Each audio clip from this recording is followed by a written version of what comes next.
لو أنزلنا هذا القرآن على جبل لرأيته خاشعا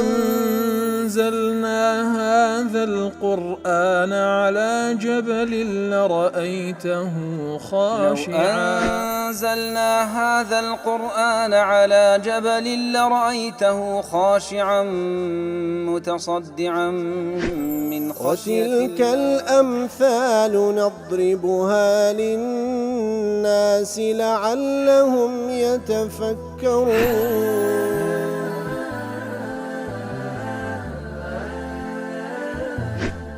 الحمد لله والصلاة والسلام على رسول الله وعلى آله وصحبه ومن والاه.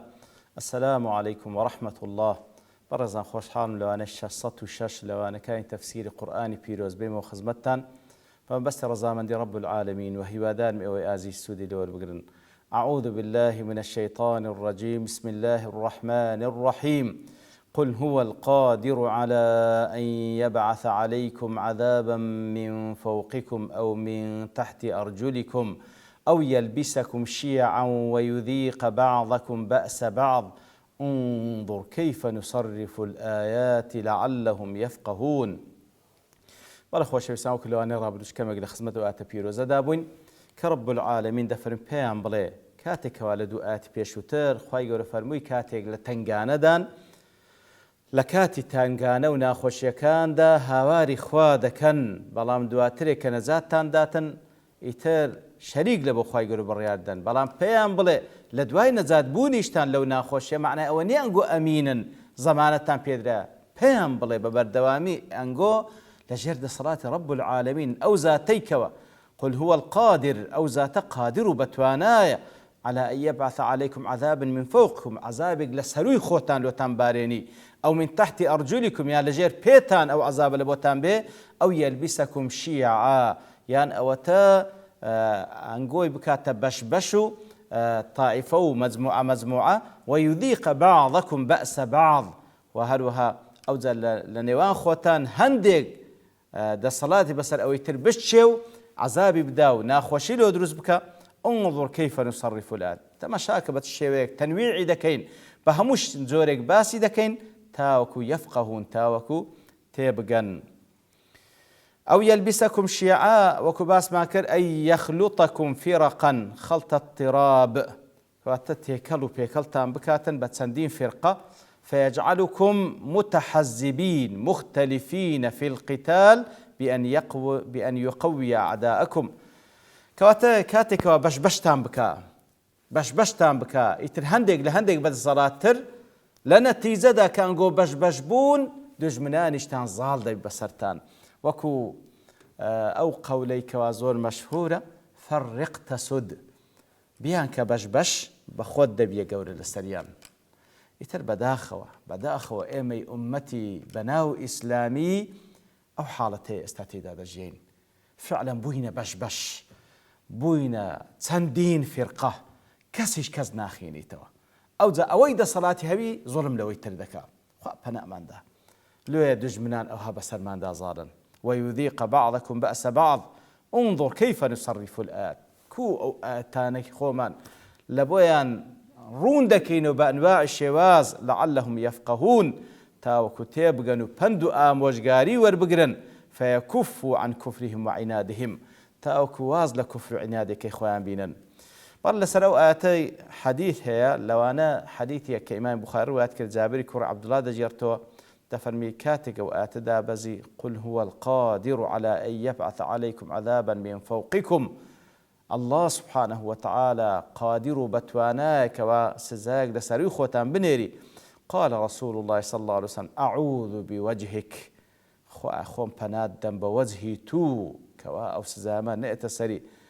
أو من تحت أرجلكم بتوانا لجير بيتان عذابتان لو بنيري. قال أعوذ بوجهك خوم ددم بنا وجهي تو أو سزامان لو بي لدوات دفن أو يلبسكم شيعا ويذيق بعضكم بأس بعض بشتام كو هندق لسن هندش مسلط بن. قال رسول الله صلى الله عليه وسلم هذا أهون هشتا أوان أهون ترلدو سزا كيتر. لحديثك ذاك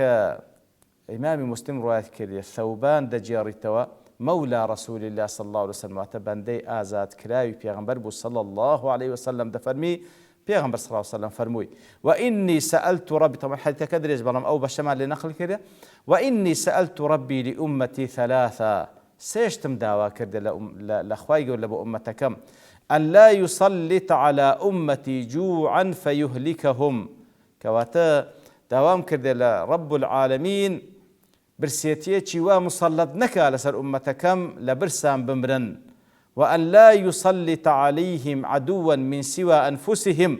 هز دجمنك لغير خوان واتا هز دجمنك لكافركان مسلط نكا لسريان بشويتي فيستبيح بيضتهم، واتا لبنو بورتكو أو أمتي كيانو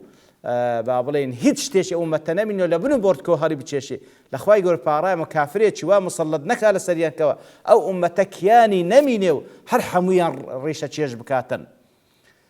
وأن لا يلبسهم شيعا ويذيق بعضهم بأس بعض، وهروها داهم كذا لرب العالمين كوا بش نكا كوا بعدستي هندك بتسوسين درينوا. فقال لي ربي يا محمد، پروردگارم پی فرموم يا محمد صلى الله عليه وسلم، إني إذا قضيت قضاء فإنه لا يرد. يا محمد صلى الله عليه وسلم أجر شتيك بريار بدا مكو قضاء وقدر رد ناكريتوا دار قضاء وقدر وكو بابن إمام النووي نقلي دكات من شرحي أو حديثي لمظهري دليتا خواي جوردونا وقضاء وقدرها قضايا كان مبرمة، قضايا كان معلقا بفعل، يعني دلي أوي مبرمة وتخوي يقول برانديتيو هندي الشتاء فلانة شد أو هذا بي هندي شيء معلقة وتبلي إن الشيء الفلاني كان كذا وكذا وإن لم يفعله فلا يكون كذا وكذا، كواتا هندي شد أوي مبرمة خوي يقول برانديتيو بلام أوي معلقة بفعلك شيء بشر خوي أجر فلان كز أو هاي كد أو نتيجة أو هذا بي أجر واي نكد نتيجة أو هذا بي من قبيل ما يتطرق إليه المحو والإثبات، وخوي يقول دفرمي يمحو الله ما يشاء ويثبت لسورة الرعد، كواتا هندك قدري خوي يقولها متعلقة بفعل أو بندية خوي يقول دفرمي أجر واي كد أو نتيجة كيد أجر واي نكد أوش نتيجة كيد بي. وأما القضاء المبرم كاتفين عبارة عما قدره سبحانه في الأزل من غير أن يعلقه بفعل كات مبرم أو كواخوي يقول برياري دا فلان شد هرواده بي هز بيوستي بفعل إنسان كان دانية، فهو في الوقوع نافذ غاية النفاذ بحيث لا يتغير بحالة، كواتا لو حالتي مبرمة كبهيج شويك وران كاربس دانا ولا يتوقف على المفضي إلى المفضي عليه ولا المفضي ولا المقضي عليه ولا المقضي له، كواتا لو حالتي أوي كوا مبرمة كسك بدستي كسك أو مسألة برايتو لا إخوي جورا أو مبرمة وكوتاي بهاتي إخوي جورا برياري دا، لأنه من علمي بما كان وما يكون وخلاف معلومه مستحيل قطعا، كواتا هندك شتاء إخوي جورا برانديتيو إخوي جورا برانديتيو مبرمة بهيج شويك هل أو هذا بك أخوي يقول سبحانه وتعالى أيش لو نوعان دليم لا يتطرق للمحو والإثبات وأخوي يقول دفنمي والله يحكم لا معقب لحكمه، أخوي يقول حكم دكا هيز تعقيب يتشيشني هيز كسيق شاني أوينية كوا تعقيب لسر حكم أخوي يقول بك بلام كلير دفن إذا قضيت قضاء فلا يراد دلي من قبيل الثاني ولذلك لم يوجب إليه، ضلي كاتك واخوي يقول دفرمي اوي سيم طبعا بينا بخشي كوا امتك نبتا بشبشو بدستي هندي سزان اخوها ضلي اوان بابلين قدر معلقه كي نقدر مبرمكي قدر مبرمك وتما خوي يقول فلانشتي برانديتو هروادبي بلام قدر معلقه كي او هاي كوا متعلقه بفعل انسان كان لو اخوي يقول اوش والله من داور بين او دعاء قبول نكر، وفيه أن الانتباه أن الأنبياء مستجابو الدعوة إلا في مثل هذا، وهو حديث وشلي ودجيري كوا بيغمبران عليهم الصلاة والسلام طبعا لا عفهم كان لا تحفي أحوذية نوغ لا إمام النووي لبروي بابلين لا شرحي حديث كذا لوين داري بوشوي شرح كذا دەفەرمی کەواتە ئەنبیا ئەوە حەدیثە بەڵگەی لەسەرەوەیکەوە دوعایان قبولە تەنها ئەوەی خوای گەورە قبول نەکرد تەنها خوای گەورە ئەوەی قبول نەکرد ئیتر ئەوەیان پەیوەستە بە فعلی ئینسانەکان ئەجا خوای گەورە دەفەرمی ئەمن هەر قەزایەکم کرد ئەوە لا يرد وإني أعطيتك لأمتك أن لا أسلط عليهم جوعا فأهلكهم به وإتر دەفەرمی خوای گەورە بە پێغەمبەری فەرموو صلى الله عليه وسلم ئەوەت پێدەبەخشم کەوا ئومەتەکەی تو برسێتیەکی ویان لەسەر مسەلەت نەکەم کە پێوە لە برسان بمرن ولن أسلط عليهم عدوا من سوى أنفسهم يستبيح بيضتهم ولو اجتمع عليهم من بأقطارها وهروها ئەوەش لێ قبول دەکەم کەوا هیچ کافرێکی خارجی نێتن هەندە مسەلەت بی لەسەر ئەو ئومەتەی مەحو بکاتەوە لە بن و بۆرتکەوە لە ڕەگ و ڕیشتال و هەڵی کێشی ئەگەر هەموو زەویش لەسەریان کۆبیتەوە ئەو شتە لە توانایاندا نییە بەڵام حتى يكون بعضهم يقتل بعضا ويسبي بعضهم بعضا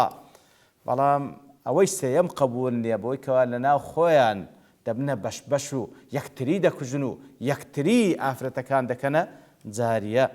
وإني لا أخاف على أمتي إلا الأئمة المضلين أو زي بيغمبر صلى الله عليه وسلم دفرمي أم لا هیچ تێک ناترسم لە ئومەتەکەی خۆم إلا ئەو ئیمامانێکەوە مضلن سەر لە خەڵکی دەشێوێنن واتە خەڵکی بانگ دەکەن لە بۆ بیدعە و لە بۆ فیسق و فجور خوا پەناماندا وإذا وضع السيف في أمتي هەر کاتێک شیری لەنا ئومەتەکەی من سەیف و شیریان لەسەر یەکتری بڵند کرد لم يرفع عنها إلى يوم القيامة حتى ڕۆژی قیامەت ئەو شتیان لەسەر هەڵناستی وەکو زانایان دەفەرمون فإن لم يكن في بلد أو أجل لا شارك دا أو شتنبي يكون في بلد آخر لشارش كدبي وقد ابتدأ في زمن معاوية رضي الله عنه وهلم جرا لزمن معاوية كفتنة دستي بيكرد خويل رازي به حتى كو استابر دوامه سبحان الله لا يخلو عنه طائفة من الأمة هس طائفة لأمة سلامت نية لو عذاب سبحان الله كواتا خواي جور سبحانه وتعالى لو عذاباني تر بوي كوا عذابك لأسمان وبيت سر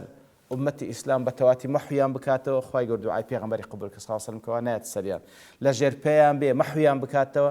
دعاء قبول كر كواتا وش وكو زانان دفرمون واتا بعام أمتي إسلام لنا وبتسن لكاتك كان شتوا نابي بلام ما نعيش نية جزئيا زار بزار لهند زيقا مجموعەیەک پێکەوە ئەو عەزابە لە ئاسمان و یاخود لە ژێر پێیان بێ بەڵام ئەو دوو دوعای پێیان سەڵم کە قبول کرایە بە کولی واتە ئومەت لەناو ناچی بەو دوو عەزابە بەڵام دوعای سێمیان کەوا پێیان سەڵم ئەباونن دوعای کرد لە خوای گەورە پاڕاوەکەوە بەشێش نەبن و یەکتری بکوژن خوای گەورە فەرمووی ئەوە قەزا و قەدەری منە و ڕەت ناکرێتەوە بەڵام قەزا و قەدەرێکەوە متعلقة بفعل خويان كواكر أو ديت سريان سبحان الله خو بنامان دا يتر وكو دفرميتن كاتك كوا لحد كش لكوتا كذا فرمي هر كاتك دستيان بوكر هل ناسي لسر أمتكم شير يعني لسر يكتري بلند كر هل ناسي وكو لشرح حديث كش دفرمي بالله هل لو كاتك كوا لزمني إمامي علي ومعاوية إخوان لراز فتنة بيدابو يتر حتاكو استهر بردوامه شرنية لهم زيقاك بهم أمت بقريتوا بلان ببردوامي لحد زيقاك هر موجودة حتى وكو روج قيامة دادي خواب هنامان دا إتر خوي يقول لدواء ودفن وكذب به قومك وهو الحق قل لست عليكم بوكيل وكذب به قومك واتقومكيت يا محمد صلى الله عليه وسلم درويان بو قرآني كردو بدرويان زاني هندش لزان دفرمو ياخد أو عذابك أتو بيدان ترسيني أو هم بدروي دزانن وهو الحق لكاتك دا أو قرآن أو وعيدها رشانش كتير هموي حقا هيدز باطل تيدانية بيان بلي قل لست عليكم بوكيل أي لم يفوض إلي أمركم فأمنعكم من التكذيب خو أمن وكيل نيم لسرنجو ده صلاة لسرنجو نية كوا بتوانم أنجو بباريزم لوي كوا أو قرآن بدرو بزانن أجبت لتوانم ده أبوا وايد كربيان صلى الله عليه وسلم زور خميبو بلام أو ده صلاة بمن نبخش كوا واتان لبكم بهيج شويق دروب القرآن نكبركو إيماني في بينن وأجبركم على التصديق قاتلت وانام داني أمن إزبار تامكم لسركوا إيمان في إنما أنا منذر وقد بلغت أمن منذريكم أمن تبليغم كر كواتا فأنا لا أفيكم لا أقيكم ولا أحميكم من عذاب الله إتر أمن كنتوانم ئیجبارتان بکەم لەسەر ئیمان ناشتوانم لە نەتیجەکەی کەوا ئەنگۆ بە کوفری هەڵدەبژێرن ناتوانم لە عەزابی خوا بتان پارێزم و بشزانن لكل نبأ مستقر وسوف تعلمون لكل نبأ هەموو نەبەئێک و هەواڵێکی گرنگ کاتێکی هەیە کەوا ئەو کاتە ئەو خەبەرە و ئەو هەڕەشە و تهدیدی خوای گەورە جێبەجێ دەبی وسوف تعلمون لە داهاتووشدا دەزانن کەوا ئەو نەبە و ئەو هەواڵانەی خوای گەورە سوبحانەهو وتەعالا هەمووی حەق بوو هەمووشی لە کاتی خۆی و لە زەمەنی خۆی جێبەجێ دەبیتن خوا پەنامان بدە وصلى الله وسلم على نبينا محمد وعلى آله وصحبه أجمعين وآخر دعوانا الحمد لله رب العالمين. لو أنزلنا هذا القرآن على جبل لرأيته خاشعا أنزلنا هذا القرآن على جبل لرأيته خاشعا أنزلنا هذا القرآن على جبل لرأيته خاشعا متصدعا من خشية الله. وتلك الأمثال نضربها للناس لعلهم يتفكرون.